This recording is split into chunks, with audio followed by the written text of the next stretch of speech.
Good evening, ma'am. Good evening.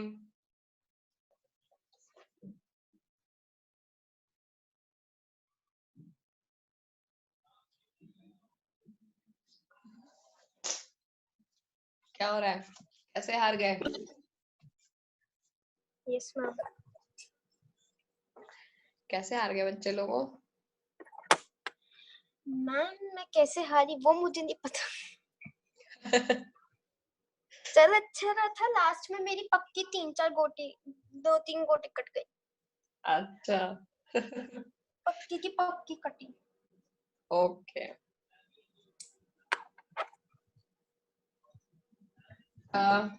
वैसे तो मैंने ज्योग्राफी में लैंड एंड सॉइल चैप्टर में लैंड पोर्शन कंप्लीट कर दिया है। Yes, उसके ma'am. बाद सॉइल मैंने छोड़ दिया है क्योंकि वो टफ है और मैं चाह रही हूँ कि एक बारी लॉकडाउन खुल जाए तो उसको मैं वैसे पढ़ाऊँ मैप वैप बना के। और दूसरा ज्योग्राफी से तुम लोग बोर भी हो चुके हो, तो आई होप कि अभी टाइम आ गया है कि हम थोड़ा हिस्ट्री की तरफ बढ़े। हिस्ट्री में स्टोरी रहेगी तो most probably I am hoping, just hoping, मुझे पूरा भरोसा नहीं है कि तुम लोग इसमें बोर नहीं होगे क्योंकि तुम लोग तो हर चीज में बोर हो जाते हो और समृद्धि को तो स्पेशली पसंद नहीं है हिस्ट्री। नहीं अच्छी लगती। तो आई विल ट्राई कि इसमें कुछ ऐसी स्टोरी बताई जाए कि जिससे बोरियत ना फील हो और लगे कि नहीं जो हमने पढ़ा वो हमारे काम का था, या फिर थोड़े टाइम के लिए ही सही लेकिन हमें चीजों के बारे में ऐसी नॉलेज मिली जो हम ओके जिनको याद रखना है वो लंबे टाइम तक रखेंगे। अदरवाइज लोगों को भी ये नहीं लगेगा कि नहीं ये क्या पढ़ाया जा रहा है, रोमन फ्रेंच को समझ ही नहीं आ रहा है मेरे को। तो ठीक है, तो थोड़े टाइम के लिए ब्रेक लेते हैं फ्रॉम द ज्योग्राफी और आज से हिस्ट्री शुरू करते हैं। हिस्ट्री में भी मेरे पास ऑप्शन था कि मैं पीरियडाइजेशन पढ़ा दूं जेम्स मिल के बारे में, फिर वो चैप्टर भी कंपैरेटिवली काफी ज्यादा बोरिंग है। तो आज मैंने डिसाइड किया है कि हम चैप्टर 2 पढ़ना शुरू करेंगे, फ्रॉम ट्रेड टू टेरिटरी, जिससे क्वेश्चंस भी काफी सारे आते हैं और ब्रिटिशर्स का आने की शुरुआत भी वहीं से होती है। तो हिस्ट्री में तुम लोगों ने 6th में एंशिएंट पढ़ी है, 7th में मेडिवल पढ़ी है, और दोनों ही हिस्ट्री पढ़ने के बाद तुम लोग ऐसे किंग और किंगडम के नेम याद करने पड़ते हैं। आई थिंक कि उसमें उतना क्लास में समझाया नहीं जाता है, छोटी क्लास रहती है, बट 8th में अब आप आ गए हो, अब आप छोटे नहीं हो, ठीक है। और यही रीजन है कि 8th 9th 10th तक एसएसटी में आपको 8th में इंडियन हिस्ट्री पढ़ाई जाती है, 9th में वर्ल्ड हिस्ट्री पढ़ाई जाती है, 10th में इंडियन हिस्ट्री फिर से पढ़ाई जाती है और इंडियन और वर्ल्ड दोनों कंबाइंड पढ़ाई जाती है, क्योंकि ऐसा माना जाता है कि 10th तक बच्चे 8th 9th 10th में स्पेशली इतने बड़े हो जाते हैं कि वो हमारे आसपास की सराउंडिंग्स और हिस्ट्री में चीजें पढ़ के उनको समझ सकते हैं। और 11th और 12th में वो चॉइस आपको दी जाती है कि आपको अगर छोड़ना है तो आप एक साइड छोड़ सकते हैं। मैं ये रियलाइज कराना चाह रही हूँ तुम लोगों को कि you are a grown up person now. ऐसा नहीं है कि हिस्ट्री अब तुम लोगों के लिए रटने की सब्जेक्ट है। 6th 7th में ये मजाक बेटा बहुत कर लिया तुम लोगों ने कि हिस्ट्री में तो क्या है, क्वेश्चन आंसर्स हमको रटने होते हैं और पेपर में वो लिखाना होता है और ये तो स्कोरिंग सा सब्जेक्ट है और बोरिंग सा सब्जेक्ट है। ऐसा नहीं होता है। 8th 9th और 10th में हिस्ट्री का, और हिस्ट्री क्या इनफैक्ट पूरे एसएसटी में बहुत सारी ऐसी चीजें हैं जो बेसिक है, लाइफ में पता होनी चाहिए। पार्लियामेंट के बारे में बताते हैं, गवर्नमेंट के बारे में बताते हैं, कॉन्स्टिट्यूशन के बारे में बताते हैं, president, prime minister, criminal system, judicial system के बारे में बताते हैं।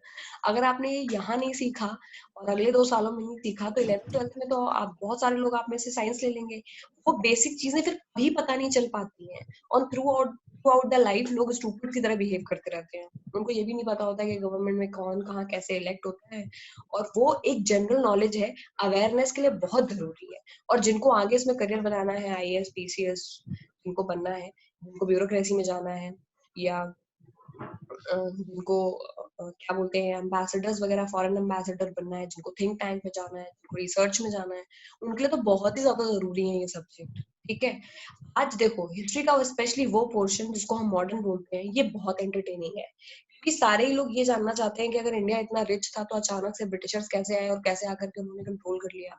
इतना तो क्या हम बेवकूफ थे कि इतने सारे राजा मिलकर के एक सब कॉन्टिनेंट पे राज कर रहे थे। अभी हमने एंशिएंट और मिडिवल दोनों में ही देखा है कि राजाओं की कोई कमी तो है नहीं इंडियन हिस्ट्री में। गुप्ताज, मौर्याज, अशोका, हर्षा, चालुक्य, चेरा, चोला, पांड्या, कौन से ऐसे नाम है जो हमने नहीं पढ़े, अकबर, जहांगीर और ऐसे औरंगजेब। सबको पता है कि किंग तो हमेशा ही 2, 3, 4 हजार सालों की इंडिया की हिस्ट्री है जिसमें इतने किंग हैं जो आप एक्चुअली गिन के भी नहीं बता पाओगे कितने किंग्स थे। लेकिन उसके बाद में भी सिचुएशन ऐसी आती है कि बाहर किसी कंट्री से 2 लोग ट्रेड करने आते हैं और पूरी पूरी जो हमारा कंट्री है वो उनके चरणों में गिर जाता है और 100-200 साल के अंदर ही सारे के सारे गुलाम हो जाते हैं।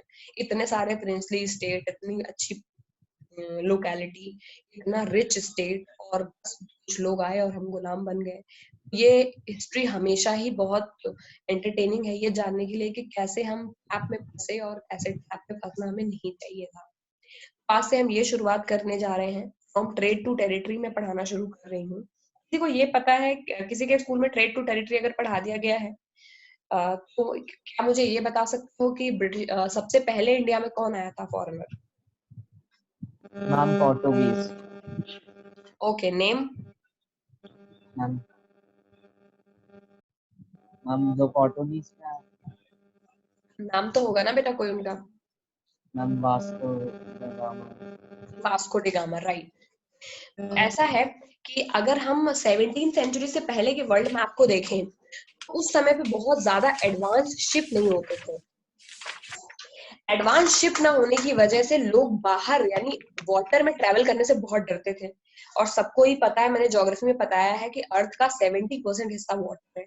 तो अगर तुम्हें एक जगह से किसी दूसरी जगह पे जाना है, ये तो पॉसिबिलिटी है ही नहीं कि तुम्हें शिप से ना जाना पड़े। अब तो एरोप्लेन चल गए, उस समय एरोप्लेन जो था वो राइट ब्रदर्स इतनी जल्दी बना नहीं पाए थे एरोप्लेन उनके टाइम पे, वरना वो शायद एरोप्लेन से आ जाते तो उनको पानी से इतना डर नहीं लगता। लेकिन हम जिस सेंचुरी की बात कर रहे हैं जब पोर्टुगीज यहाँ पे पहली बार आए, केवल पोर्टुगीज ही नहीं है जो ट्राई कर रहे थे। पोर्टुगीज यहाँ पर आए क्यों, मैं यहाँ से बताना चाहती हूँ। एक्चुअली में 1498 जब वास्को डी गामा यहाँ से आया, उसके पहले ही इंडिया बहुत ज्यादा फेमस था यूरोप में। इंडिया से जो स्पाइसेस हैं, इंडिया के मसाले जैसे पेपर, कार्डमम, जो हम लोग अभी भी चाय में खाने में डालते हैं, जिंजर हो गया, और ऐसी मतलब ऐसी बहुत सारी चीजें। जिंजर तो बहुत लेट आया है, ठीक है, लेकिन उसके पहले जैसे काली मिर्च, ठीक है, कार्डमम, इलायची, लौंग, ठीक है, तेजपत्ता, दालचीनी, और ऐसी बहुत सारी चीजें हैं जो हम स्पाइसेस में यूज करते थे, जो केरला में उगती थी और केरला के अलावा और भी बहुत सारी जगहों पर उगती थी, बट स्पेशली साउथ इंडिया में बहुत ज्यादा स्पाइसेस था। और नॉर्थ इंडिया में एक प्लेस थी जहाँ पे एक कपड़ा था, उसका नाम था मसलिन, ठीक है। मसलिन होता है बहुत ही सॉफ्ट कॉटन, बहुत सॉफ्ट कॉटन को आप मसलिन बोलते हो। और ढाका जो आज के डेट में बांग्लादेश की राजधानी कैपिटल है, वो इंडिया का ही पार्ट था, वहां पे कॉटन।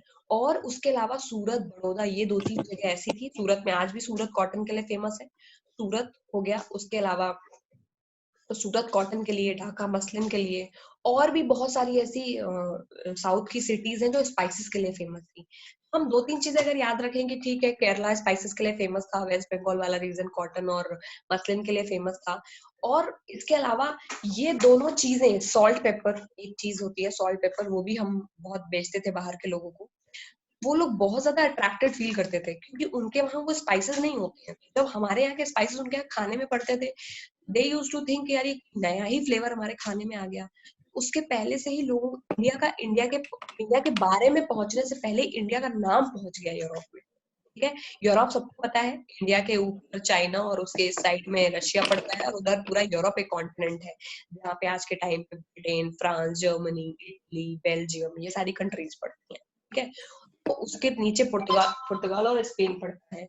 पोर्तुगीज और इनफैक्ट केवल पोर्तुगीज ही नहीं, पूरे यूरोप में यानी Britain, France, Germany, Portuguese, Italian, French, ऐसे कोई कंट्री नहीं था जो जो चाहता नहीं था कि वो इंडिया आए, लेकिन उनको रास्ता नहीं पता था। मैम हाँ बेटा। मैम सॉल्ट वगैरह कहाँ से मिलता था? जैसे स्पाइसेस केरला से मिलते थे, कॉटन सूरत से मिलता था। सॉल्ट बेटा, ये जो अभी का सॉल्ट है ये हमारा मैन्युफैक्चरिंग नहीं है। अगर आपको पता हो तो सॉल्ट की ब्लीचिंग हम लोग नहीं करते थे। हम लोग तो पेनिनसुलर इंडिया में रहते, तो हमारे बीचेस जो है ना, बीचेस में ऑलरेडी खारा पानी होता है ना, खारा पानी आता है, गड्ढों में भर जाता था, और गड्ढे में से पानी इवेपोरेट हो जाता था तो सॉल्ट नीचे बच जाता था, तो हम लोग तो खुद का बनाया हुआ होम का ही सॉल्ट कंज्यूम करते थे। जब ब्रिटिशर्स यहाँ पर आए तो उन्होंने उस सॉल्ट को ब्लीच करना शुरू कर दिया। सॉल्ट को कलेक्ट करवाते थे, ले जाकर के फैक्ट्री में उसकी ब्लीचिंग कर देते थे तो सफेद हो जाता था, फिर उसको पीस देते थे तो पाउडर बन जाता था। तो आज जो हम खाते हैं ना सॉल्ट, तो उन्होंने वो तरीका हमें बताया है। सॉल्ट की बात नहीं कर रही हूँ, मैं सॉल्ट पेटर की बात कर रही हूँ, फिटकरी जिसे बोलते हैं बेटा, ठीक है, मैं सॉल्ट पेटर की बात कर रही हूँ। ठीक? तो ये जो चीजें हैं, ये इंडिया वहां पर बहुत ज्यादा एक्सपोर्ट करता था। अब सभी लोग हैं जो कि जाना चाहते थे, आना चाहते थे इंडिया, लेकिन किसी को रास्ता नहीं पता। किसी को रास्ता नहीं पता था तो सब लोग डरते थे, क्योंकि किसी के पास एरोप्लेन नहीं था और शिप पता नहीं था कितनी दूर जाना, क्योंकि किसी को पूरे वर्ल्ड का मैप ही नहीं पता था उस वक्त। तो लोग ना निकलने से डरते थे वहां, अगर हम चले गए शिप में तो क्या पता कि लौटेंगे जिंदा कि नहीं लौटेंगे। तो इस चक्कर में बहुत लंबे टाइम लोग इंडिया को खोजते रहे और मैप में कभी इंडिया उनको मिला ही नहीं। ठीक है, और ये अभी से नहीं चल रहा है, ये 7th 8th सेंचुरी से चल रहा है, जब से मेडिवल शुरू हुआ है टाइम, उससे बात है। कितने सारे क्रॉनिकलर्स लोग आए हैं वहां से, अलबर्नी के बारे में हमने पढ़ा है, मार्को पोलो के बारे में पता है लोगों को। ये सारी चीजें लोग पहले से ही ट्रेवल करते थे। लेकिन जो लोग लैंड के थ्रू इंडिया से कनेक्टेड थे, जैसे पाकिस्तान अफगानिस्तान वाला जो आज का एरिया है, आपने अगर मैप देखा होगा वर्ल्ड का, आपको पता होगा कि लैंड के थ्रू इंडिया केवल चाइना, म्यांमार, पाकिस्तान, अफगानिस्तान इनसे ही कनेक्टेड है, और बांग्लादेश से। बाकी नीचे का पूरा इंडिया, पूरा नीचे का इंडिया पानी से ही कनेक्टेड है। इधर बे ऑफ बंगाल, उधर अरेबियन सी, नीचे कोई लैंड है ही नहीं। आधा जो ऊपर के लोग वो तो आ जाते थे, लेकिन यूरोप और इंडिया के बीच में अगर आपने देखा होगा तो पाकिस्तान, अफगानिस्तान, ईरान, अभी हमारे सर के ऊपर पाकिस्तान बैठा है ना इधर, ये सारी कंट्रीज पड़ जाती थी। तो यूरोप से हमारी कोई डायरेक्ट कनेक्टिविटी नहीं थी, तो उनको नहीं पता था कि इंडिया कहाँ है। ठीक है, जो हमारे बॉर्डर से कनेक्टेड थे उनको तो पता था कि इंडिया कहाँ है। तो इसी का फायदा ये लोग उठाते थे जो हमारे बॉर्डर से कनेक्टेड थे। अगर आप लोगों को नहीं पता है, तो तुम में से सब लोगों ने ऑटोमन एम्पायर का नाम सुना होगा, सुना है सबने? किसका? Yes ma'am. Ottoman ma'am empire भले ही टर्क पढ़ा ना हो, एम्पायर। बट कभी ना कभी सुना जरूर होगा ऑटोमन एम्पायर का नाम। मैम वो लोग टर्की में थे मैम, हाँ, Turkish empire. Turkish empire is Ottoman empire. Ottoman empire ही वो इलाका है जहां की बात मैं कर रही हूँ, जो इंडिया से लैंड से जुड़ा था। इंडिया ऐसे खड़ा हुआ है, इंडिया के पीछे है पाकिस्तान, अफगानिस्तान, ईरान, और उसके पीछे पड़ता है टर्की। तो ये वाला जो इलाका था, इनको अरब ट्रेडर्स बोला जाता है। तो अगर तुमने 7th में पढ़ा होगा, ये कोई और लोग नहीं है, ये वही इलाका है जहां से मुस्लिम्स आए थे इंडिया में, यानी अकबर और मतलब तैमूर, और भी लोगों के नाम सुने होंगे, लोदी, इब्राहिम लोदी, ये सब पढ़ा है ना 7th में, अलेक्जेंडर, ये सारे लोग इसी इलाके से ही आते थे। कहने का मतलब ये है कि जो यूरोप है वो इंडिया के पास नहीं पड़ता है, दूर पड़ता है इंडिया से, उसके बीच में पड़ता है मिडिल ईस्ट, जिसको आज के टाइम पे सेंट्रल एशिया बोलते हैं, जहाँ पे ईरान, अफगानिस्तान और अजरबैजान और उसके अलावा पीछे Turkey, Syria, Libya, Saudi Arabia. Saudi Arabia, ये सारी कंट्रीज पड़ती है उस इलाके में। ये सारी कंट्रीज ही जो थी वो उस वक्त अरब ट्रेडर्स इनको बोलते थे, time Vasco D gamma India आया। तो ये अरब ट्रेडर्स बहुत चालाक थे। ये अरब ट्रेडर्स बीच में बैठे हुए हैं, इधर ऊपर है यूरोप और इधर नीचे है इंडिया, और अरब ट्रेडर्स यहाँ बीच में बैठे हुए हैं। तो अरब लोग क्या करते थे ना, घोड़ों से आते थे इंडिया, और इंडिया में आकर के वो इंडिया से बहुत सारा सामान, स्पाइसेस वगैरह, कॉटन वगैरह इंडिया से ले जाते थे। और वहां अरब अब जो थे वो यूरोपियन से भी कनेक्टेड थे, तो अरब वहां ले जाकर के यूरोपियन मर्चेंट्स को महंगे दाम पे बेचते थे। उनको क्या फायदा होता था, लोग समझ पाए फायदा? फायदा क्या होता था, हमने मान लो स्पाइसेस, यानी हमने स्पाइस बेचा 10 रुपए में, अरब ट्रेडर को तो वो 10 रुपए में मिल गया, लेकिन उसने यूरोप वाले को बेचा 100 रुपए में। और यूरोपियन कंट्रीज रिच भी थी, तो अरब ट्रेडर्स इनका बहुत फायदा उठाते थे, और बीच का बहुत ज्यादा अच्छा खासा मार्जिन वो लोग पैसे का खा लेते थे। इसी चक्कर में जो यूरोपियन कंट्रीज थी वो बहुत टाइम से इंडिया को ढूंढ रही थी, किसी तरह हमको इंडिया मिल जाए, हम जा करके डायरेक्टली ट्रेड कर लेंगे। अरब ट्रेडर के थ्रू जब हम इनसे सामान खरीदते हैं, तो अरब ट्रेडर या टर्की एम्पायर जिसको बोलते हैं, ये लोग बहुत सारा जो है मार्जिन बीच का ले लेते हैं, लोग बहुत टैक्स लगाते थे उस वक्त। ठीक है, फिर धीरे धीरे क्या हुआ, जब तक अरब ट्रेडर थे तब तक तो कोई दिक्कत नहीं हुई, तब तक तो यूरोपियंस जैसे तैसे करके इंडिया का सामान अरब ट्रेडर से खरीद लेते थे, अरब ट्रेडर को बेच देते थे। फिर धीरे धीरे अरब नेशंस थे वो एक एम्पायर में कन्वर्ट हो गए, उनके अंदर की पॉलिटिकल चेंजेस हो गए, आपस में काफी लड़ाई हुई, उसमें हम नहीं जाएंगे। बट फिर धीरे धीरे वो ऑटोमन एम्पायर में कन्वर्ट हो गया, वो पूरा एरिया अरब रीजन वाला। जब वो ऑटोमन एम्पायर में कन्वर्ट हो गया, ऑटोमन एम्पायर जब बना, उन लोगों ने बहुत सारी मतलब यूरोप के बहुत सारी कंट्रीज को अपने अंदर कर लिया।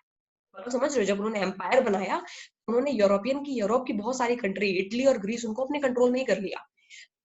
यूरोपियंस की अरब लोगों से लड़ाई हो गई। यूरोपियंस ने बोला कि तुमने हमारी लैंड है वो छीन ली, हम यहाँ नहीं रहेंगे, अब हम तुम लोगों से कोई ट्रेड नहीं करेंगे। तो ऑटोमन एम्पायर ने भी गुस्सा होकर के अरब लोगों से ट्रेड करना बंद कर दिया। उन्होंने उनको रास्ता ही देना बंद कर दिया, बोले अब तुमसे नहीं करेंगे ट्रेड। हाँ बेटा। तो मैम उन लोगों ने यूरोप को छीना ही क्यों था? वो बेटा एक अलग स्टोरी है, उसको हम कभी और डिस्कस करेंगे। अभी मैं बैकग्राउंड बता रही हूँ कि क्यों लोगों को मजबूर होकर इंडिया आना पड़ा। जब ये सिचुएशन हुई कि अरब कंट्रीज यानी ऑटोमन एम्पायर ने, जो यूरोप के लोग हैं, उनके ऊपर बहुत सारे रेस्ट्रिक्शंस लगा दिए इंडियन सामान के ट्रेड के लिए। अब फिर वहां के लोगों ने ये कोशिश करी कि अब हम खुद ही जाएंगे, इंडिया ढूंढेंगे जाकर के। और उस केस में first Portuguese traveller Vasco da Gama पुर्तगाल से निकलता है अपने जहाज में 200-250 लोगों को लेकर के। और रास्ते में वो ट्रैवल करता हुआ, तो वो पोर्तुगीज निकला अटलांटिक ओशन से, फिर अफ्रीका के नीचे ट्रैवल करते हुए इंडियन ओशन आया, फिर बे ऑफ बंगाल आया, और जाकर के वो कैलीकट में 1498 में फाइनली केरला में कैलीकट में वो जाकर के उतरता है। और जब वो उतरता है तो उसकी शिप के ऑलरेडी 150 से ज्यादा लोग मर चुके थे। मतलब ये बताना चाह रही हूँ कि उस वक्त वो बहुत ज्यादा डिफिकल्ट था वाटर में ट्रैवल करना, क्योंकि उससे लोगों को वाटर डिजीज भी हो जाती थी, बहुत लोगों को डिसेंट्री होने लगती थी। अगर फ्रेश वाटर खत्म हो जाता था, कब तक कंज्यूम करोगे फ्रेश वाटर? राशन कंज्यूम करने का भी एक टाइम होता है ना। क्योंकि उनको मैप ज्यादा अच्छे से पता नहीं था, उनको डायरेक्शन भी अच्छे से नहीं पता था, तो उनको ये भी नहीं पता था कि कितना टाइम लगेगा इंडिया जाने में, क्योंकि पहले कोई कभी आया नहीं था। वो लोग अरब ट्रेडर के थ्रू ही करते थे ट्रैवल, मतलब ट्रेडिंग अपनी। लेकिन अब ऑटोमन से झगड़ा हो गया तो कर नहीं सकते। जब वास्को ड गामा इंडिया आया, उसको बहुत बड़ी कीमत चुकानी पड़ी, बहुत सारे उसके साथी थे जो मर गए। लेकिन वास्को ड गामा जब कैलीकट पहुंचा, तो कैलीकट के जो राजा है जबूरीन उस वक्त थे, उन्होंने उसका बहुत अच्छे से स्वागत किया। मतलब वास्को ड गामा का से उन्होंने अच्छे से मुलाकात करी। और वास्को ड गामा को वो जो इंडिया था उसका इतना ज्यादा भव्य चीज देखने को मिला कि यार इंडिया में तो कितने ज्यादा स्पाइसेस हैं। प्लस उसको ये पता चला कि कितनी सस्ती है यहाँ पे स्पाइसेस। मतलब यहाँ जो लोग अभी तक हमको अरब ट्रेडर इतना महंगा सामान बेचते चले आए हैं, हमारे लिए वो कितना सस्ता है। वास्को ड गामा जब यहाँ से लौटा, वो ढेर सारे मसाले अपने साथ में लेकर गया। और जब वो वहां पहुंचा, उसने उन चीजों को बहुत महंगे दाम पे बेचा, और उसका इतना प्रॉफिट देख करके वहां के यूरोपियन ट्रेवलर्स को और ज्यादा लालच आ गया। ठीक है, वहां की कंट्री को एक तो रास्ता मिल गया इंडिया तक आने का। सबसे बड़ा ये जो चीज वास्को डी गामा के आने से ये हुआ कि दे नाउ न्यू ऐसे जाना है इंडिया। बस प्रॉब्लम इतनी है कि कौन हिम्मत करेगा, रास्ते में मर भी सकते हैं। उस टाइम की बात है कि पोर्तुगीज ट्रैवलर जब इंडिया आया, तो उसने इंडिया को डिस्कवर कर लिया था। वास्को डी गामा को सब पता था। इसके पहले कि पोर्तुगीज आए, मतलब वो तो एक नॉर्मल ट्रेडर की तरफ आया, लेकिन उसके बाद में इसी तरह हम ये कहते हैं कि Portuguese were the first to come. ठीक है, लेकिन आप ये नहीं कह सकते कि Portuguese were the first who controlled India, क्योंकि वो तो ट्रेड करने आए थे। लेकिन बाद में जब वो वापस वहां से गए, तो तकरीबन 100 साल की बात है, पोर्तुगीज लोग, और बीच बीच में फिर जब एक बार रास्ता मिल गया तो और भी लोग आने लगे, कि और भी लोग आने लगे तो ट्रेड बढ़ने लगा। लेकिन पोर्तुगीज के दिमाग में कभी ये बात नहीं आई कि हम इंडिया को कंट्रोल कर लेते हैं। वो बहुत छोटी जगहों पर इंडिया को कंट्रोल करते थे, जैसे वो गोवा, आज के टाइम पे, यानी गोवा, पोर्तुगीज ने गोवा को, जब वो कैलिकट में पहली बार तो वास्को डी गामा आया तब की बात है, फिर पोर्तुगीज वहां पे फ्रीक्वेंटली ट्रैवल करने लगे, उनको रास्ता पता चल गया था। तो वो इंडिया तक आते और इंडिया से ढेर सारा स्पाइसेस ले जाते, और रुकने के लिए उनको कोई जगह चाहिए थी। रुकने के लिए कोई जगह चाहिए थी, तो इस वजह से पोर्तुगीज ने गोवा को चूज किया। उन्होंने बोला कि गोवा बीच के किनारे है, जगह भी उनको अच्छी लगती थी, और गोवा अरेबियन सी के पास भी था। उनको लगा कि गोवा में, क्योंकि वो तुरंत तुरंत तो लौटते नहीं थे, थोड़े दिन रह के जाते थे वो यहाँ पर, क्योंकि ढेर सारा सामान उन्हें लादना होता था ना शिप पर। तो उन्होंने गोवा को अपना उस टाइम के लिए अपना सेंटर बना लिया, और वो गोवा में रहने लगे। इसीलिए गोवा में बहुत सारी चर्चेज है, सारी चर्च पोर्तुगीज की बनाई हुई है। ठीक है, if you go to Goa you will see a lot of churches. ठीक है, फिर पोर्तुगीज धीरे धीरे जब ट्रेड बढ़ने लगा, तो पोर्तुगीज बहुत ज्यादा घुलने मिलने लगे इंडियन से। तो उन्होंने, पोर्तुगीज ने इंडियंस को बहुत सारी चीजों के बारे में बताया, चिली के बारे में बताया, पोटैटो के बारे में बताया। ये सारी चीजें हमें पोर्तुगीज ने दी है। ऐसा नहीं कि वो हमारे यहाँ से केवल स्पाइसेस ले जाते थे तो हमें कुछ देते नहीं थे, हमें देते थे वो। उन्होंने चिली, टोमेटो, पोटैटो, ये नाम देखो, ये इंडियन लग रहे हैं सुन के तुमको, टोमेटो, पोटैटो। सब उनकी ही पैदाइश है और उन लोगों ने ही ये सारी क्रॉप इंडिया में इंट्रोड्यूस करी। चिली, पोटैटो, टोमेटो, उन्होंने हमें इन चीजों के बारे में बताया, हम उनको स्पाइसेस देते थे। लेकिन ये बात धीरे धीरे अरब ट्रेडर्स को पसंद नहीं आ रही थी। अब डायरेक्ट ट्रेड होने लगा है इंडिया का पोर्तुगीज से। वो लोग जब पोर्तुगीज लोग यहाँ से अपनी शिप लेके जाते थे तो बहुत बार रास्ते में अरब ट्रेडर्स उनको लूट लेते थे या लड़ाई हो जाती थी बीच समुद्र में, उनको पायरेसी या पायरेट्स बोलते हैं। तो जब वो लड़ाई हो जाती थी तो ऑब्वियसली एक बहुत स्ट्रॉन्ग फोर्स की जरूरत पड़ने लगी पोर्तुगीज को। उनको लगा कि यार अगर हमको अपने आप को प्रोटेक्ट करना है तो हमको अपने साथ आर्मी रखनी पड़ेगी। तो दैट्स हाउ इनके दिमाग में एक चीज आई कि अब मुझे अकेले ट्रेड नहीं करना चाहिए, अब मुझे मेरे साथ मेरी नेवल आर्मी रखनी चाहिए। फिर नेक्स्ट टाइम जब पोर्तुगीज आने लगे वो अपने साथ में बड़े बड़े जहाजों में सैनिक लेके आते थे उनको, क्योंकि उनको पता था कि अगर बीच में लड़ाई होगी तो हमको अपना माल बचाना है। और जब वो सेना लेकर के आते थे, सेना तो भाई सेना है, जब वो यहाँ पर उतरेगी तो वो ढेर सारा खाना भी खाएंगे। तो वो जब यहाँ पर उतरने लगे तो उनके लोकल लोगों से झगड़े होने लगे, क्योंकि जब तक वो ट्रेडिंग करते थे तब तक हम लोग भी उन्हें सामान देते थे। जब वो यहाँ रहने लगे तो लोकल लोगों को ये बात पसंद नहीं आती थी कि ये इतने सारे सैनिक लेके चले आए। फिर उन्होंने गोवा का फोर्टिफिकेशन कर दिया, गोवा में बहुत बड़ा फोर्ट बना दिया, फोर्ट का मतलब किला, और उसके अंदर वो रहने लगे। और धीरे धीरे वो ये एग्जर्ट करने लगे कि वो पावरफुल है। लेकिन तब भी दे वर नॉट दैट बैड, हम ये कह सकते हैं। लेकिन ये कुछ सालों तक ऐसा चलता रहा। उसके बाद 16th सेंचुरी में ब्रिटेन को ये बात पता थी इंडिया कैसे जाना है, लेकिन ब्रिटेन ने अलग तरह की स्कीम निकाली। जब पोर्तुगीज आए they used to come in the form of trader, local trader लोग, वहां से कुछ ट्रेडर चले जैसे हमारे यहाँ के कुछ ट्रेडर है और आपस में ट्रेड चल रहा है। लेकिन जब ब्रिटिशर्स यहाँ पर आए वो एज अ पर्सन नहीं आए, वो एज अ कंपनी आए। ब्रिटेन ने वहां पर ही अकल लगा ली और वहां पे कुछ लोगों को ईस्ट इंडिया कंपनी में भर्ती कर दिया। उस कंपनी का नाम रख दिया ईस्ट इंडिया कंपनी। और उस ईस्ट इंडिया कंपनी को ब्रिटेन की उस वक्त की जो महारानी थी उन्होंने रॉयल चार्टर दे दिया। रॉयल चार्टर का मतलब क्या होता है? रॉयल चार्टर का मतलब एक परमिशन। रॉयल क्योंकि वो रानी ने दी है इसलिए वो रॉयल था, चार्टर मतलब परमिशन। ईस्ट इंडिया कंपनी को वहां की महारानी ने उस वक्त चार्टर परमिशन दे दी और परमिशन पे उन्होंने ये बोल दिया कि आप इंडिया रीजन में जाकर के ट्रेड कर सकते हैं, आपको कोई मना नहीं करेगा। तो इस तरह से ईस्ट इंडिया कंपनी एक प्राइवेट बॉडी थी वहां के बड़े बड़े ट्रेड वाले लोगों की, और वो लोग फिर इंडिया आए। लेकिन जब वो पहली बार इंडिया आए तो वैसे भीख मांगते हुए आए थे। ऐसा नहीं था कि पहली बार आए तो सैनिक लेके आए थे। वो जब पहली बार इंडिया में आए तो उनको पता था कि पोर्तुगीज लोग यहाँ पे ऑलरेडी ट्रेड कर रहे हैं और इंडिया के लोगों के पास बहुत पैसा है, बहुत गोल्ड है इन लोगों के पास में, क्योंकि इंडिया का ट्रेड सरप्लस था। ठीक है, इंडिया का ट्रेड सरप्लस था और उस वक्त ट्रेड सरप्लस बहुत बड़ी बात मानी जाती है। हम लोगों के बुक में एक उसको बोलते हैं मर्केंटिलिज्म, बड़ी बात मानी जाती थी ट्रेड सरप्लस, क्योंकि 17th सेंचुरी का टाइम है बेटा। अगर तुम लोगों ने कभी कोई टर्म सुना हो उसका नाम होता है रेनेसा। रेनेसा टर्म का मतलब होता है जब कोई नई विचारधारा तुम्हारे दिमाग में आएगी उसको तुम रेनेसा बोलोगे। फॉर एग्जाम्पल 2-3-4 साल पहले हमको एआई के बारे में या फिर मशीन लर्निंग के बारे में नहीं पता था। जब मैं बाय प्रोफेशन सॉफ्टवेयर इंजीनियर हूँ, जब मैं बीटेक कर रही थी और जब मैं कोडिंग सीख रही थी उस टाइम पे एआई उतना चलन में नहीं था। आई लर्न मशीन लर्निंग होती है हमारे यहाँ 3rd ईयर में, लेकिन उसके अलावा जो आजकल डेटा साइंस के एल्गोरिथम वगैरह है that was not something that I thought I would study. हम लोग Java, C plus plus, data structure इन सब से ही खुश थे। लेकिन बहुत सारे ऐसे लोग थे उस वक्त यूएस में जो डेटा साइंस को फ्यूचर देख पा रहे थे। तो आजकल के बच्चे देखो कॉलेजेस में डेटा साइंस हो गया है, बहुत सारे बच्चे जो बाहर डेटा साइंस पढ़ने जाते हैं। तो हमारे लिए डेटा साइंस ही रेनेसा है।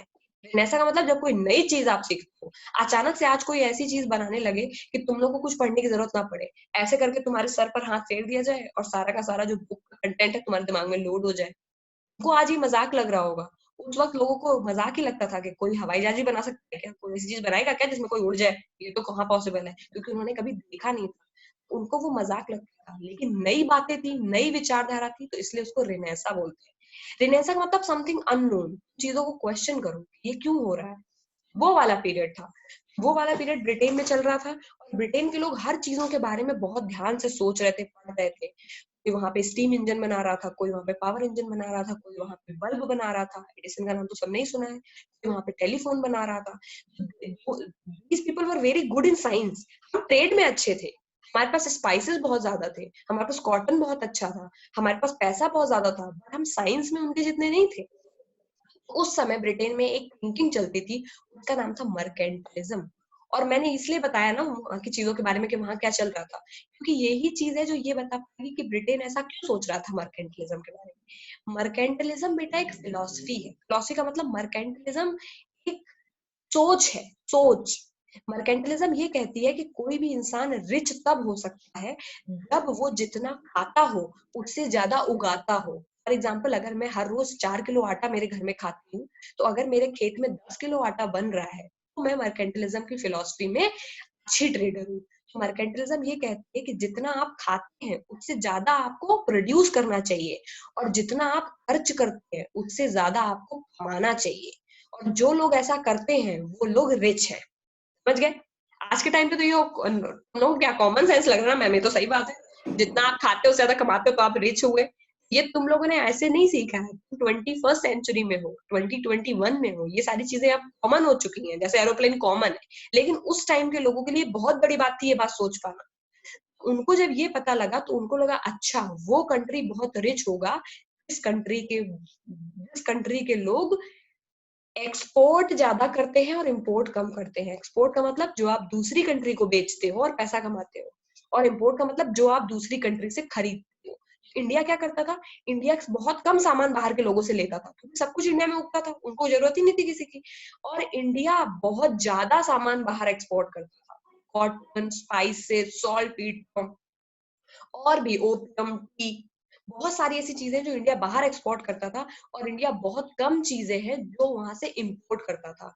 सब लोगों को लगता था कि ये लोग बहुत रिच कंट्री हैं, क्योंकि ये लोग बहुत कम चीजें हमसे खरीदते और हमको इतनी सारी चीजें बेचते हैं। और जो इंडिया बेचता था उसके बदले में इंडिया छोटी मोटी चीजें नहीं लेता था। जब इंडिया अरब ट्रेडर्स को सामान बेचता था तो उसके बदले में वो उनसे गोल्ड, सिल्वर कॉइन, ये सारी चीजें डिमांड करता था। इंडिया को सोने की चिड़िया बोलते थे, क्योंकि इंडिया बहुत सारा सामान बाहर के लोगों को बेचता था और सारा गोल्ड उनसे लेकर के अपने मंदिरों में रखते थे, क्योंकि हमारे पास उस समय बैंक सिस्टम तो था नहीं। लेकिन लोगों के पास गोल्ड बहुत था, सबके घरों में सोना होता था 3-3, 4-4 किलो। अगर तुम लोग की मम्मी स्टोरी बताती होंगी तो बताती होंगी कि दादी की दादी के पास 4 किलो सोना था, वो सब पता नहीं कैसे कहाँ चला गया। वही टाइम है जब घरों में बहुत किलो किलो भर 2-2, 4-4 किलो सोना होता था। आज के टाइम पे 4 किलो सोना कितने का होगा? 30 करोड़ का होगा। उस समय भी इंडिया ऐसे थे कि बहुत सोना था हमारे पास। लोगों को ये रियलाइज हुआ कि यार इंडिया तो बहुत रिच है, यहाँ जाके ट्रेड करना चाहिए। और यही रीजन था कि वो दौड़े दौड़े चले आए लालचियों की तरह यहाँ। मर्केंटलिज्म फिलॉसफी के बारे में मैंने बता दिया। मर्केंटलिज्म ये कहती है जितना आप खाते हैं उससे ज्यादा आपको प्रोड्यूस करना चाहिए। You should produce more than you consume and you should export more than you import. जितना आप इंपोर्ट करते हैं यानी बाहर से खरीदते हैं उससे ज्यादा आपको एक्सपोर्ट करना चाहिए। मर्केंटलिज्म की फिलॉसफी है, फिर आप प्रॉफिट में रहेंगे। ये बात को ध्यान में रखते हुए वो लोग दौड़े दौड़े चले आए। जब वो यहाँ पर आए उनको पता था कि इंडिया के पास बहुत सारी चीजें हैं, और उनका ऐसा कोई पर्पस नहीं था हम इंडिया में आए हैं तो हमको इंडिया को राज ही करना है। अब मैं ब्रिटिशर्स की कहानी शुरू कर रही हूँ।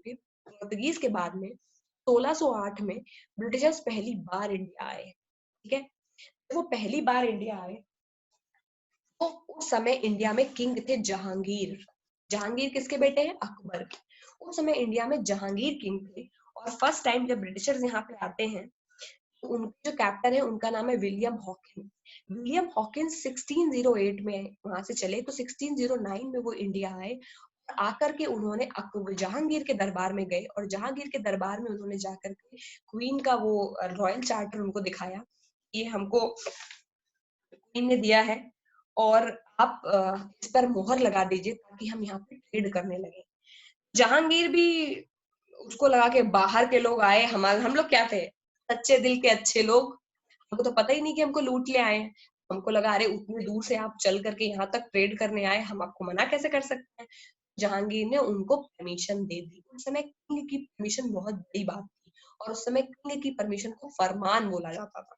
ठीक है, जहांगीर ने भी यहाँ पे फरमान पे दस्तखत कर दिए, और इसी तरह से ईस्ट इंडिया कंपनी को मौका मिल गया कंपनी की तरह इंडिया में ट्रेड करने का। सिंगल ट्रेडर नहीं, कंपनी, बहुत सारे लोग मिलके आते थे। ठीक है, उसके बाद क्या हुआ?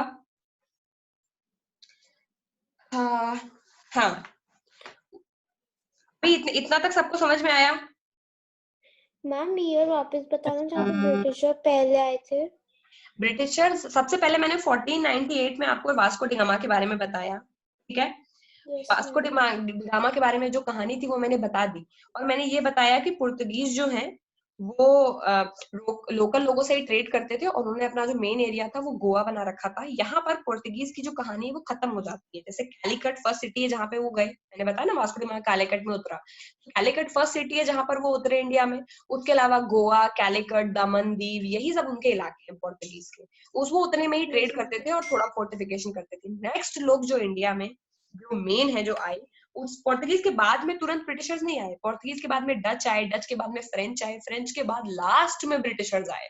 लेकिन ब्रिटिशर्स जब इंडिया में आए तब उन्होंने क्या किया, 1498 के बाद, मैं सीधे 1608 की बात कर रही हूँ, यानी 1498 नियरली राउंड ऑफ कर लो तो 1500 हो गया, और 1608 मतलब उससे 100 साल बाद की बात। उसके बीच में डच आए, फ्रेंच आए, उन्होंने क्या किया वो हम बाद में डिस्कस करेंगे। अभी मेजर हम ब्रिटिशर्स के बारे में बात कर रहे हैं कि वो क्या दिमाग लेके आए, क्योंकि वो समझने वाली बात है, ठीक है।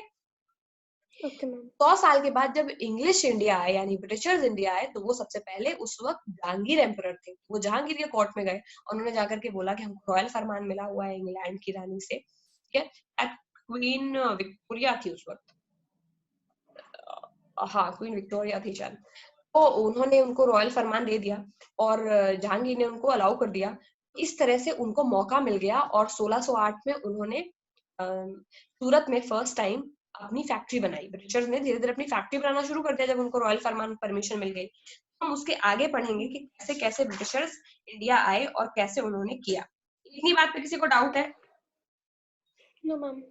ठीक है। No ma'am. डच और फ्रेंच की स्टोरी अभी मैं बताती हूँ, ब्रिटिशर्स की स्टोरी में शुरू करती हूँ, ठीक है। तो पहले ये बोलते हैं, captain William Hawkins led the first voyage of EIC traders to India. Captain William Hawkins India आते हैं। He sailed into the port of सूरत। वो सूरत के पोर्ट पर रुकते हैं, the main Mughal port at that time. और सूरत उस वक्त बहुत बड़ा मुगल पोर्ट था। मैंने बताया ना सूरत कॉटन के लिए फेमस था, वो पोर्ट था क्योंकि वो, इसमें पोर्ट किसे कहते हैं, पोर्ट का मतलब जो बंदरगाह होता है, और सूरत बंदरगाह था क्योंकि वहां से बहुत सारा मुगल लोगों का सामान जो है अरेबियन सी के थ्रू वर्ल्ड को जाता था। किसी को सूरत की लोकेशन अगर ना पता हो, मैप में ये इधर कोने में इधर दिख रहा है, ये सूरत है। देखो यहाँ पर पोर्ट है सूरत का, और यहाँ से अरेबियन सी है, यहाँ से सामान निकल करके वो किसी भी वर्ल्ड के कोने तक पहुंचाते थे। मुगल लोग जो हैं सूरत सबसे पहले जब विलियम हॉकिंस आते हैं, मैंने बताया है 1608 में जहांगीर के कोर्ट में, वहां से जाके वो परमिशन लेते हैं, सूरत में उतरते हैं, ठीक है। और फिर ट्रेड की कंसेशन उनको मुगल से मिल ही जाती है। ट्रेडिंग पोस्ट फिर वो सूरत में अपनी 1608 में पहला ट्रेडिंग पोस्ट सूरत में बनाता है। मैंने बताया ना फर्स्ट ट्रेडिंग पोस्ट या फर्स्ट फैक्ट्री 1608, यानी 1608 में ही वो फर्स्ट ट्रेडिंग पोर्ट सूरत में ही बनाते हैं। अब मुझे ये बताओ कि वो गोवा क्यों नहीं उतरा? मैम क्योंकि उनको पता था कि पोर्टुगीज वहाँ पे ट्रेड कर रहे हैं। उनको पता था कि अगर गोवा उतरे तो ढंग से मारे जाएंगे, क्योंकि पुर्तगीज वहां पे उनको पटक पटक के मारेंगे, उन्होंने अपना किला बनाया हुआ है।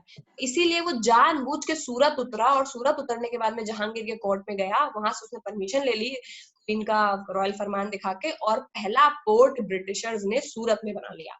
अब इंडिया को इमेजिन करो, सूरत में बैठे हैं ब्रिटिशर्स, वेरी गुड, गोवा में बैठे हैं पोर्तुगीज, वेरी गुड, हमारी अच्छे से लगने वाली है, धीरे धीरे करके सारे लोग आएंगे और लूट के ले जाएंगे।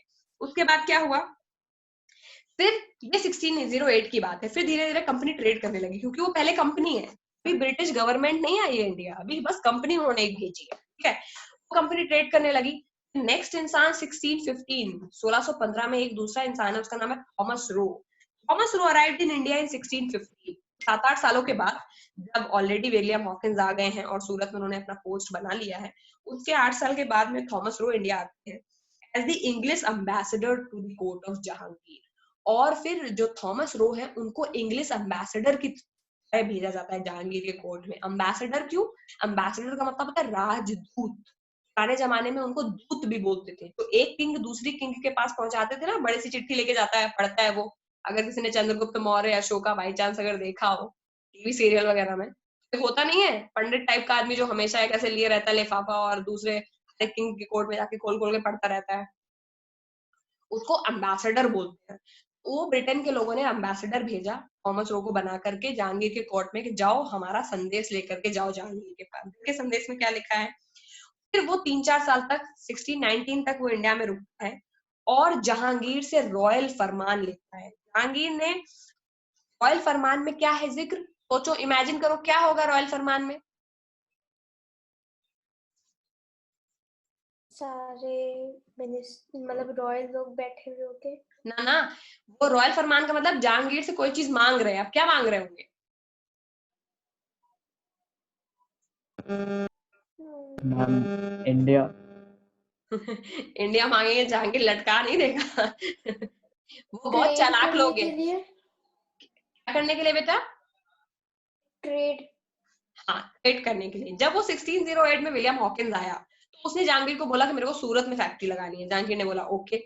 फिर 1615 में थॉमस रो को भेज दिया।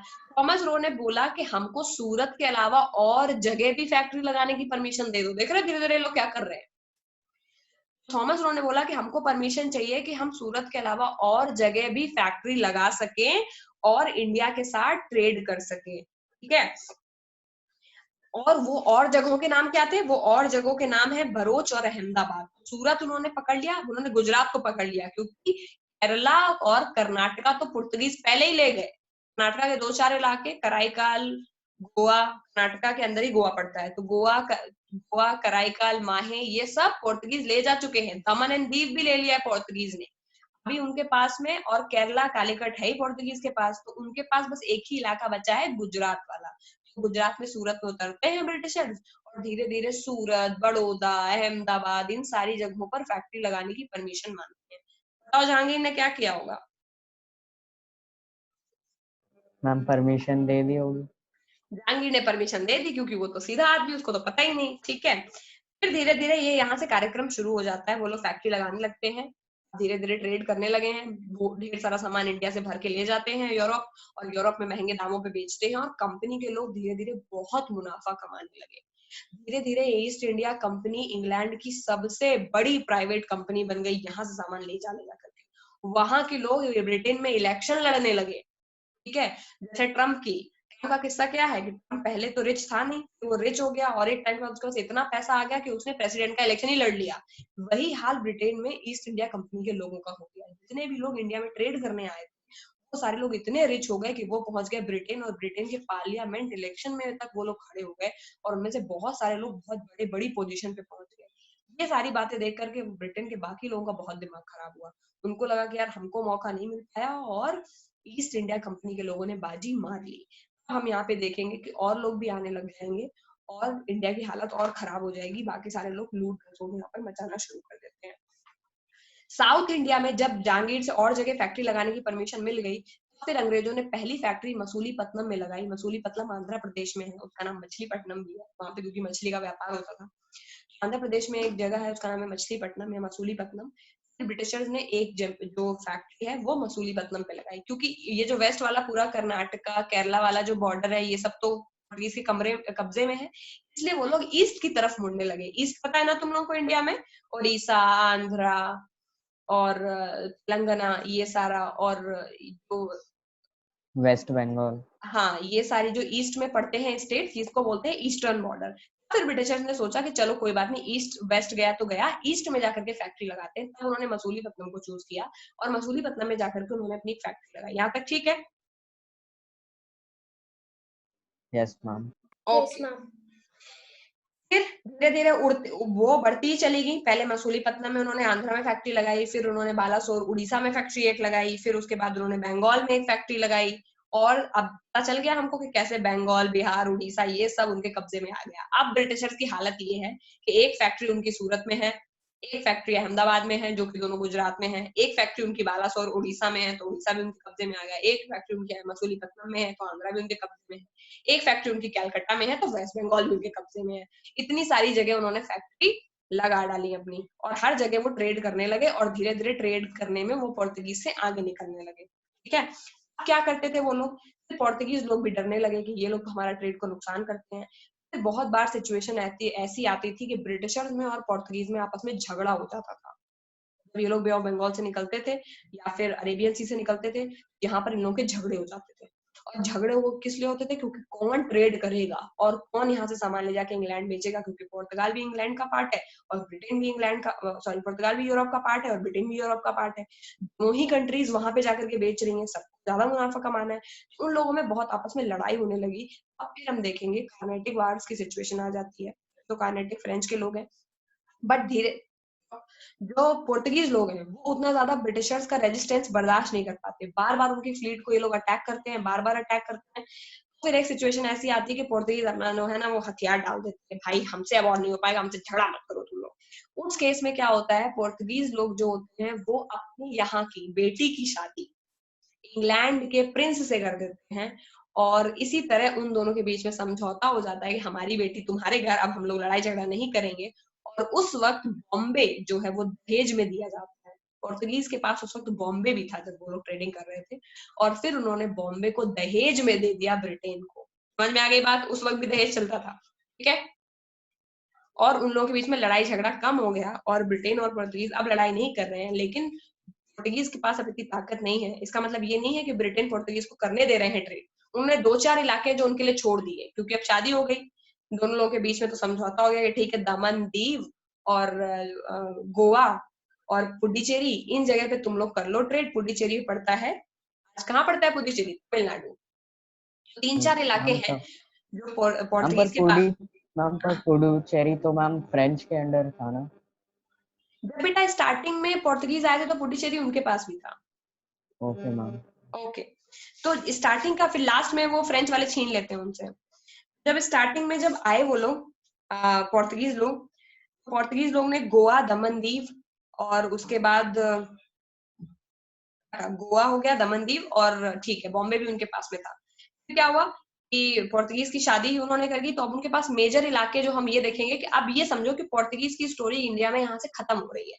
ये मैंने क्यों बताई शादी वाली बात, ताकि अब हम ये जान लें कि पोर्तुगीज का फिर आगे की चीज में कोई ज्यादा रोल प्ले नहीं किया उन्होंने। 2-3 इलाके लेकर के वो चुपचाप चुप बैठे थे, यानी वो मेजरली गोवा और दमन दीव, केवल ये 3 जगह तुम्हें याद रखनी है पोर्तुगीज के नाम पे। बस उतनी ही जगह में वो अपना ट्रेड करते थे। गोवा में मस्त वो लोग सोते रहते थे, अपने घर उन्होंने बना लिए गोवा में, वो लोग परमानेंटली सेटल हो गए बहुत सारे पोर्टुगीज।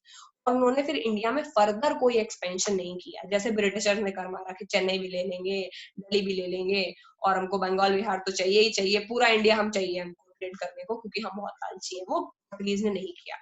क्या पहला रीजन तो ये था क्योंकि ब्रिटिशर्स के पास बहुत बड़ी नेवल फोर्स थी, बहुत ज्यादा उनके पास में सैनिक थे। उतने सैनिक पोर्टुगीज के पास में थे नहीं, वो छोटा कंट्री था। और ब्रिटेन उस वक्त बहुत रिच था, उसके हमारे अलावा भी वर्ल्ड में बहुत सारी कॉलोनीज थी जहाँ पे वो लोग जाके ट्रेड करते थे और सबको ऐसे ही एक्सप्लॉइट और बुली करते थे। तो ब्रिटेन के सामने पोर्तुगीज वैसे भी नहीं टिक सकते थे, और दूसरी बात तो शादी वाली बात थी ही। तो एक तरह का शादी भी और अलायंस भी एक तरह का समझौता ही था दोनों के बीच में। तुम लोग पूरे इंडिया में ट्रेड करो, हमें कोई प्रॉब्लम नहीं है, बस हमें ये 2-3 इलाके दे दो। तो यहाँ से Portuguese out of the picture हो गए। अब सबसे बड़ी जो प्रॉब्लम ब्रिटिशर्स के सामने बची है वो बची है फ्रेंच। फ्रेंच कैसे आए ये हम बाद में देखेंगे, पहले ब्रिटिशर्स की आगे की स्टोरी हम चलते हैं, ठीक है। मैंने तुम लोगों को बताया कि ब्रिटिशर्स ने अहमदाबाद में लगा रखी है, ठीक है, फैक्ट्री, तुलीपत्तनम में लगा रखी है, बालासोर में लगा रखी है, हुगली में लगा रखी है, हुगली कैलकाटा के पास है, हुगली रिवर वहीं से निकलती है, बंगाल में लगा रखी है। और इंग्लिश ने बहुत बड़े बड़े फोर्ट बनाने शुरू करे, क्योंकि देखो अब इंसान के ना इंटेंशन से ही उसके बारे में पता चल जाता है कि वो क्या करना चाह रहा है। जब पोर्तुगीज ट्रेड करते थे उन्होंने फोर्टिफाइड टाउन बनाया, बट केवल गोवा में ही बनाया उन्होंने। और फोर्टिफाइड टाउन भी ऐसा नहीं कि जिसको देख करके ये लगे कि ये सदियों तक जाने का इनका इरादा ही नहीं है, ठीक है।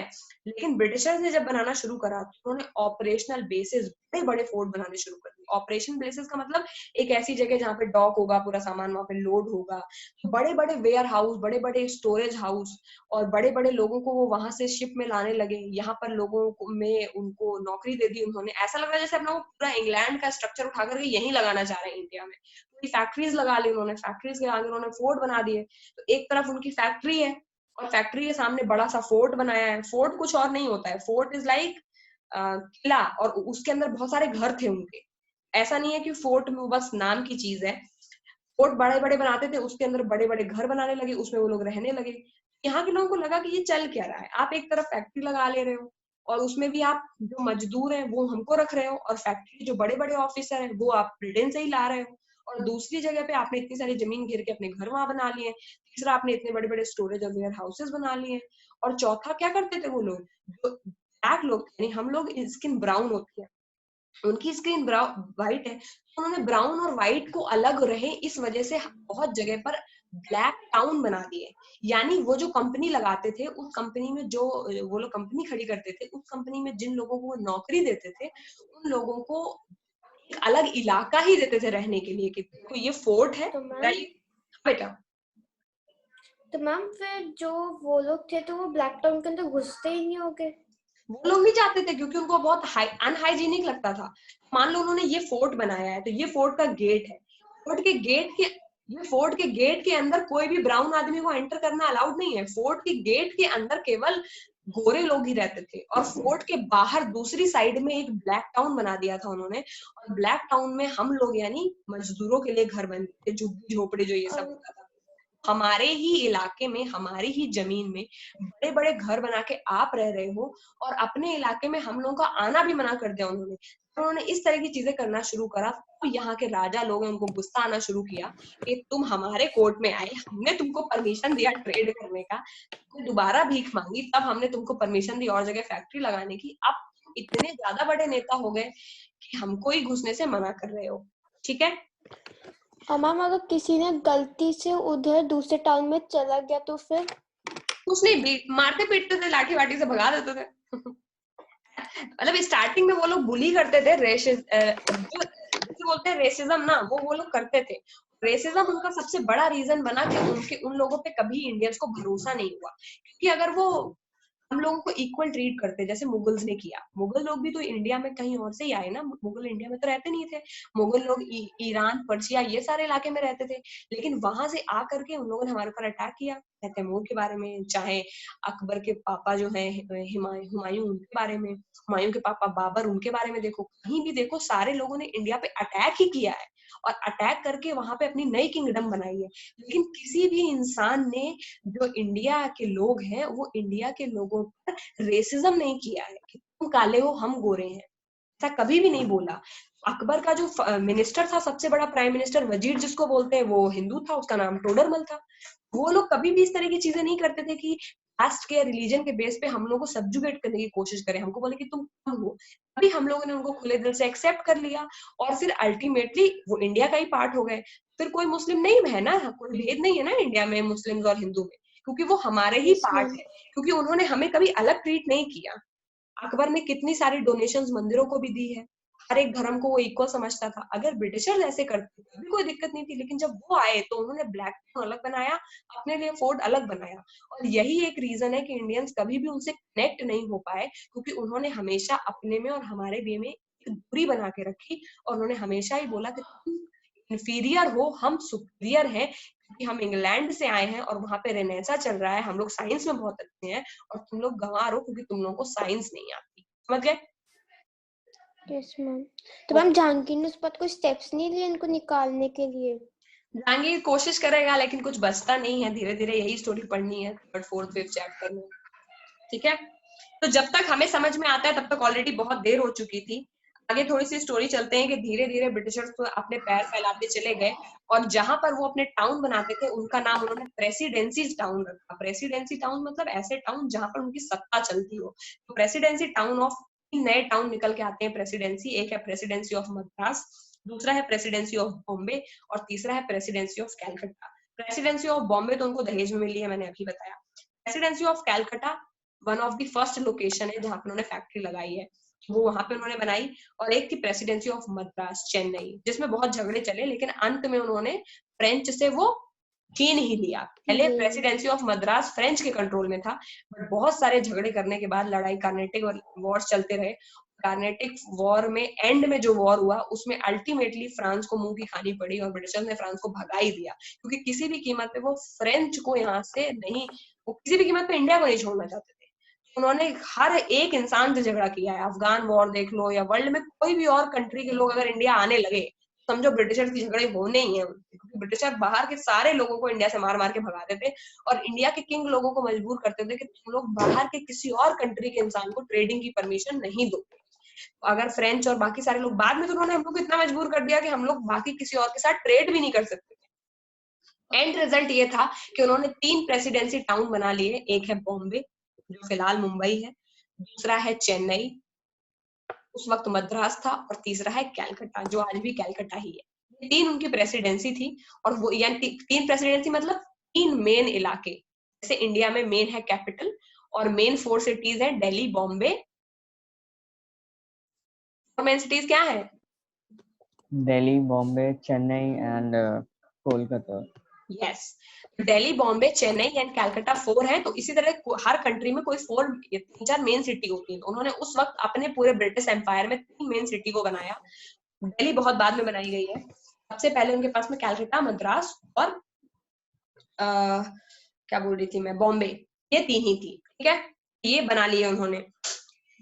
हाँ, और जब उन्होंने फोर्टिफिकेशन, मैंने बताया ना कि उन्होंने फोर्ट बनाने शुरू किए थे, तो जब उन्होंने फोर्ट बनाने शुरू करे तो सबसे पहले उन्होंने जो मद्रास में जो फोर्ट बनाया, उस फोर्ट का नाम उन्होंने रखा सेंट जॉर्ज, क्योंकि ये नाम पूछा जाता है। मद्रास में जो फोर्ट था उसका नाम था सेंट जॉर्ज। जो फोर्ट कैलकाटा में था, फोर्ट बताया ना, फोर्ट के अंदर उनके घर हुआ करते थे, जो मद्रास में जो उनका फोर्ट था उस फोर्ट का नाम था सेंट जॉर्ज, और जो फोर्ट उनका कैलकाटा में था उसका नाम था फोर्ट विलियम। ठीक है, फोर्ट विलियम क्यों रखा है? विलियम हॉकिंस के नाम पे, रखा है fort William. Ma'am William Hawkins. हाँ, मतलब I am not sure about it but I guess it, मैंने कहीं ये पढ़ा नहीं है ना अभी तक मुझे मिला है, बट आई थिंक उन्हीं के नाम पे ही रखेंगे, और किसके नाम पे रखेंगे। एक, क्योंकि बहुत इनिशियल की बात है, फोर्ट विलियम कैलकाटा में रखा है, और फोर्ट सेंट जॉर्ज उन्होंने मद्रास में। ये 2 फोर्ट के नाम याद रखने हैं, जो और तीसरा फोर्ट का नाम आई डोंट थिंक अहमदाबाद के फोर्ट का नाम कुछ होगा भी, तो बुक में वगैरह में तो नहीं है। और फिर वो लोग फैक्ट्री जो जहाँ पे लगाते थे, तो वो तो बहुत इजी है गैस करना कि वहाँ के जो फार्मर थे उन्हीं से वो लैंड ले लेते थे लीज पे, कि थोड़ा बहुत पैसा आपको हम देंगे, लैंड दे दो, लोग दे देते थे, क्योंकि हम लोग सीधे थे, और वहाँ पे फैक्ट्री लगा लेते थे। ठीक है, हाँ, ये देखो मैंने बताया भी था, शादी हुई है, लेकिन बस नाम एक बार पूछ लो। बॉम्बे जो आइलैंड था वो पहले पोर्टुगीज के अंडर में था, लेकिन 1661 की बात है, 1608 में आए हैं वो, उसके 50 साल की बात है। 1661 में जो ब्रिटिश के प्रिंस हैं चार्ल्स सेकंड, उनकी शादी पोर्टुगीज की प्रिंसेस कैथरीन ऑफ ब्रगेंजा से हुई, और उसी वजह से बॉम्बे कैथरीन को के लोगों ने डाउरी के लिए दिया उसको। ठीक है, आइलैंड ऑफ बॉम्बे ECSI को दे दिया गया, और ठीक है, आज के लिए बेटा इतना ही। ब्रिटिशर्स कैसे आए हैं ये शुरुआत अभी हो गई है। नेक्स्ट क्लास में मैं डच और फ्रेंच के बारे में बताऊंगी। डच की स्टोरी तो बहुत ही कम है, वो बस आए और गए, क्योंकि उनका मेन फोकस इंडिया नहीं था। डच जो है वो इंडोनेशिया, जावा, सुमात्रा, जो हमारे इधर पड़ता है आइलैंड, यहाँ पे लोग घूमने जाते हैं आजकल बहुत ज्यादा, बाली वाली, वहां पे ज्यादा इंटरेस्टेड थे। डच इंडिया में आए, उनके लिए India hop on hop off spot types आए, थोड़ा टाइम ट्रेड किया और निकल गए साउथ ईस्ट एशिया, जावा, सुमात्रा वाले इलाके में। मेन फ्रेंच है जो इंडिया में रहना चाहते थे, बट फिर एंड में उनकी लड़ाई हो जाती है और उनको यहाँ से जाना पड़ता है। तो आई होप कि इतनी क्लास में किसी को कोई दिक्कत नहीं हुई होगी, कोई ऐसी चीज नहीं होगी जो समझ में नहीं आई है। कोई डाउट है तो अभी पूछ लो। मैम कोई डाउट नहीं। हाँ, क्योंकि मेरा फोकस बेटा इस बात में नहीं है कि मैं कितने क्वेश्चंस तुम्हें रटा दूं। आई डोंट नो कि तुम लोगों को सब्जेक्ट पसंद है या नहीं है, मैं दिल से बोल रही हूँ, लेकिन मैं बस ये चाहती हूँ कि जो भी मैं दूं तुम लोगों को वो बेस्ट हो, मेरी कैपेसिटी से। और मुझे नहीं पता, मेरे से बहुत अच्छे टीचर्स भी होंगे जो बहुत बेटर समझा चुके होंगे, समझाते भी होंगे, बट जितना मैं मैक्सिमम दे सकती हूँ इनपुट, उतना मैं यहाँ पर देती हूँ, ताकि कोई भी चीज आपको लर्न ना करनी पड़े।